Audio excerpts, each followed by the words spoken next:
Hey everyone, CWD Music Reviews here. I'm CWD and this is going to be a music review of the new Thundercat album, Drunk. This is the latest full-length album from multi-instrumentalist, singer-songwriter, producer, bassist extraordinaire, Thundercat. This guy's been around for quite a while now, at least about a decade. Whether it's in the background where he's doing backing instrumentation for Flying Lotus or, oddly enough, the thrash metal band Suicidal Tendencies, or in the vein of having his own little solo career. The Golden Age of Apocalypse is a really good record. Apocalypse, not so much. I did like that EP he dropped a couple years or so back. One of the songs in that EP actually makes it onto this album, Them Changes. A nice little groovy, really cacophonous kind of funk thing that I really like a lot. I believe Kamasi Washington has sax on this track. Thundercat is easily one of the more vibrant and more standalone musicians in this decade, and easily one of the best, if not the best, bass players of this decade. So of course I had to check this guy out. I mean, he had a new record on the way, and it sounded like there was a lot of promise going for him given how many really solid singles that has been dropped from this record. Plus, when you have the Brain Feeder label on your record, if you're someone that is signed to Brain Feeder, there's a really good chance that, given the fact that I am a Brain Feeder fan, I am a big Flying Lotus fan after all, I'm definitely gonna be interested in what it is you've got going on. So I gave this thing a listen. I gave this thing numerous listens. What do I think of it? I like this thing. I like this thing a lot, actually, but I can't say that I'm in love with it. There are just so many underdeveloped tracks on this record that it makes it hard to be head over heels for it. This album is 23 tracks in length. It's about 53 minutes long. So, quite a few tracks in here. He's definitely playing with the Flying Lotus handbook, especially since that Flying Lotus has a good chunk of production, if not for the entirety of the record. With the exception of maybe 3 tracks, Soundwave, I believe, produces 2 of them, and Mono and Poly produces 1. Thundercat also has co-production on a good many tracks here, and he definitely adds his own flair to a good chunk of the tracks, along with Flying Lotus, who also adds a good flair to a good chunk of these tracks. In terms of production, what you're getting is a lot of reverb vocals, and it works particularly well. Flying Lotus and Thundercat, they're pretty much an inseparable force at this point. They've collaborated on so many records, so many of Flying Lotus's records, especially that one. They're kind of inseparable, and it works to its benefit a lot, given the fact that they're incredibly creative and particularly intricate individuals. It does lead to some familiarity with this album, not just because Them Changes is on Thundercat's previous EP, which Flying Lotus also produced, but also the fact that there are little motifs that probably are reminiscent of You're Dead. Tracks like and Inferno, these feel like that they might have been leftovers or reworkings of tracks that might have been on You're Dead or could have been on You're Dead. It also is to its detriment to a point, given the fact that some of these tracks, a good chunk of these tracks, not a lot of them, but a good chunk of them, are pretty brief, and they do feel more like transitionary tracks or just little detours within the album itself. A style that Flying Lotus, I think, does phenomenally better, but with Thundercat doing it, it doesn't really feel all that compelling, especially since that there is no one huge underlying and cohesive concept throughout the record. If there is one, it's definitely a kind of intoxication. I guess that's why the album is called Drunk. It's intoxicating and you're in this kind of faded mindset, but you're also reeling from one area vehemently to another. Because you get moments like the first couple of tracks, Rabbot and Captain Stupido, which actually seamlessly glide into each other particularly well, which is probably why they're probably one of my favorite tracks on the record. The former of which go into this really dreary and ballad-like atmosphere before it goes straight into just this kind of indulgent and particularly hard-hitting type of groove within this sound that Thundercat has pretty much perfected at this point. Lyrically, the track Rabbot pretty much gives you the synopsis of the album as a whole.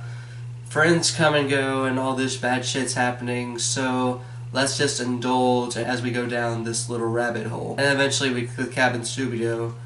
I feel weird. Comb your beard, brush your teeth. I still feel weird. Beat your meat. Go to sleep. The instrumentation is pretty peculiar and it definitely works to its benefit. When you're not getting this kind of hard-hitting IDM-ish jazz fusion thing, you're also getting your funk style stuff, this kind of funk fusion stuff, as well as some like warped neo-soul and R&B, the latter of which I'm reminded with the track Show You the Way, which oddly enough features Michael McDonald and Kenny Loggins on the same track. It works particularly well. They both glide all across this really spacey and particularly catchy instrumental that Thundercat and Flying Lotus conceived. They do add quite a bit of melody to this kind of atmosphere. In terms of features, it's not just Flying Lotus and Mono and Poly and Soundwave in terms of production. You also have legitimate rap verses as well as some featured vocalists. One of the former of which is Drink Dat, which features Wiz Khalifa of all people. Only Thundercat would make a song that would make me like Wiz Khalifa on a song. It's self-explanatory, it's about getting fucking lit. Thundercat pretty much mainly handling the hook on this thing. I can't open my eyes, girls, cause I'm just too wasted. And Wiz Khalifa has a couple of rap verses on this cut, and yeah, the guy can only rap about like two things, and it's good to see him do particularly well rapping about this one thing. The instrumental on this cut has like this wavy synth going on that I actually like that creates this really intoxicating atmosphere. That's a good chunk of the tracks here. There's definitely kind of an intoxicating and kind of psychedelic feel to many tracks here. But going back to features, you also have my boy, Kendrick Lamar, doing his thing on the track Walk On By. It's a pretty melancholic track, and of course Kendrick is doing his thing. Once again, Kendrick proves to be one of the rappers that if you lay him onto a feature, it just does its own wonders. As to what he's talking about, I would assume it's about the marginalization of the black community or something of that nature. The thing about Kendrick is he throws so much layers of thought into one verse that it's kind of difficult to discern what it is he's talking about even on the first several listens. I'm eventually gonna get it. Pharrell shows up on the Turn Down. He sings particularly well. He adds like his own little particular melody that's particularly interesting, even if it's not really one of my favorite features on the record. But outside of that, it's mostly Thundercat on vocals, and he definitely demonstrates a lot of falsetto and a lot of charisma and character on many of the tracks here. Take a track like Tokyo, where he pretty much satirizes what Japanese culture is doing to America's youth. He talks about being so psychotic and whatnot, and he attributes this kind of psychosis to that time when he went to the doctor, and the doctor gave him a Goku action figure, and he said that Goku fucking ruined me. And you get the track Friend Zone, which is, about being in the friend zone, and it is one of the most grooviest and catchiest tracks about being in the friend zone I've ever heard. So there's nothing inherently wrong about any of the tracks here, with the exception of course, the ones that are too brief for their own good. Namely, Day and Night, Jamil's Space Ride, which actually has a narrative that isn't exactly completely fleshed out, or as fleshed out as it could have been. Especially the track I Am Crazy, which is just a 30-second long song that doesn't really go much of anywhere. I will definitely say that I think Inferno should have been the closing track to this album. It's 4 minutes long.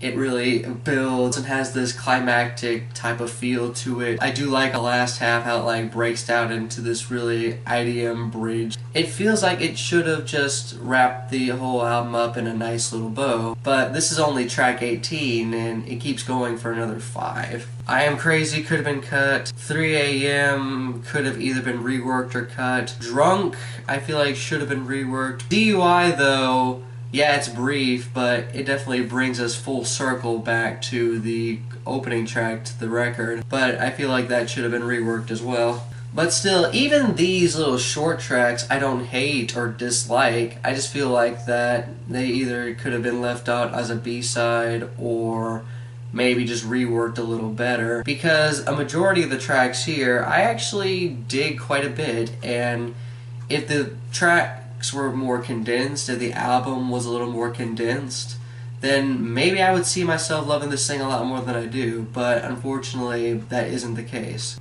I'm definitely going to be looking forward to what Thundercat is going to do next, especially if it's going to be this kind of warped, this kind of particularly interesting, and at times particularly melancholic and simultaneously hilarious. But as of right now with this record, it's probably going to grow on me with more listens, especially since there are just a lot of really good tracks. Show You the Way is really good. Walk On By, really good. Tracks like Lava Lamp, which have a nice psychedelic feel to it.